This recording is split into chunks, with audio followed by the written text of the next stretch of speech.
జీవితంలో ఎదురయ్యే సవాళ్లని చూసినప్పుడు కొన్నిసార్లు మనసు కుంగిపోతుంది కదండి.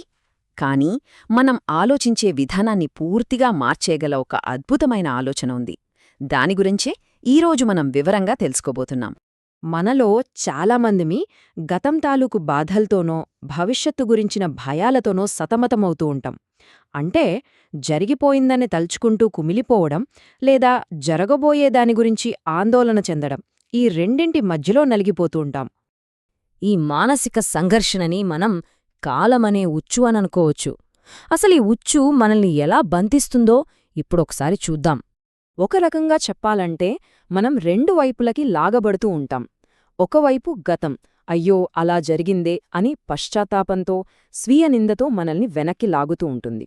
మరోవైపు భవిష్యత్తు ఏమవుతుందోనన్న భయం, ఆందోళనతో మనల్ని ముందుకు తోస్తూ ఉంటుంది. ఈ రెండింటి మధ్యలో అసలైన జీవితం అంటే వర్తమానం చేజారిపోతుంది. అయితే ఈ ఉచ్చునుంచి బయటపడటానికి ఒక మార్గం ఉందా? ఖచ్చితంగా ఉంది.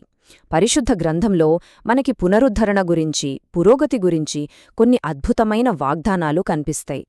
చూడండి, ఈ వాగ్దానం ఎంత గొప్పదో.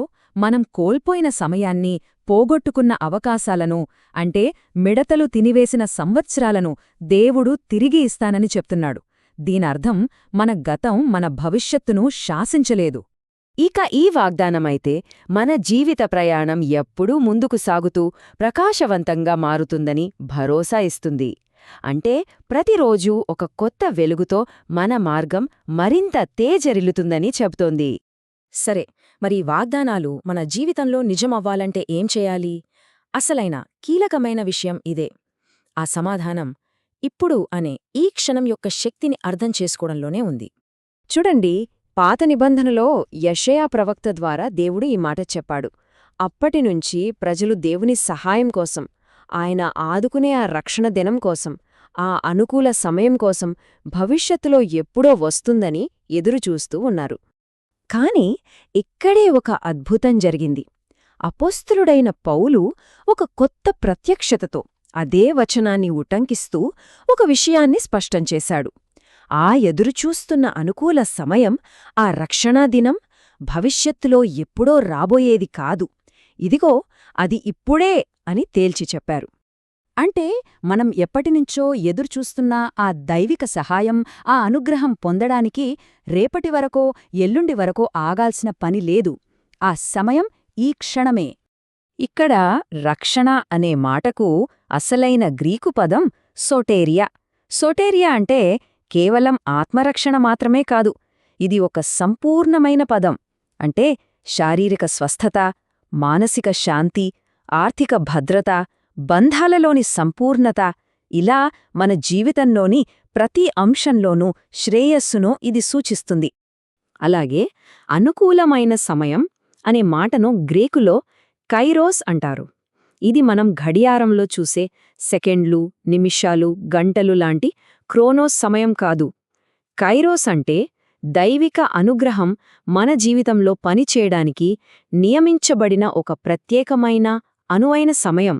సరే, ఈ సోటేరియా, ఈ కైరోస్, ఈ అద్భుతమైన విషయాలు మన జీవితంలో ఎలా పనిచేస్తాయి, దీనిని ఆచరణలో ఎలా పెట్టాలో ఇప్పుడు చూద్దాం.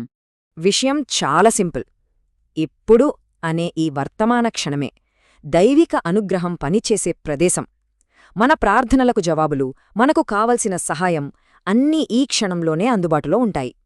మరి ఈ వర్తమానంలో జీవించటం ఎలా? చాలా సులభం. మొదటగా మన మనస్సు గతం వైపో భవిష్యత్తు వైపో వెళ్ళిపోతున్నప్పుడు దాన్ని గుర్తించాలి. వెంటనే మన ఆలోచనలను మళ్లీ వర్తమానం మీదకి తీసుకురావాలి. నేనున్నవాడను అని చెప్పిన దేవుడు ఈ క్షణంలో మనతో ఉన్నాడని అంగీకరించాలి. ఆ సహాయాన్ని, ఆ సంపూర్ణతను రేపో మాపో కాదు, ఇప్పుడే పొందుకుంటున్నామని విశ్వసించాలి. ఒక్కసారి మనం క్లుప్తంగా గుర్తుచేసుకుంటే పశ్చాత్తాపం, చింత అనేవి గతం, భవిష్యత్తులకు సంబంధించినవే.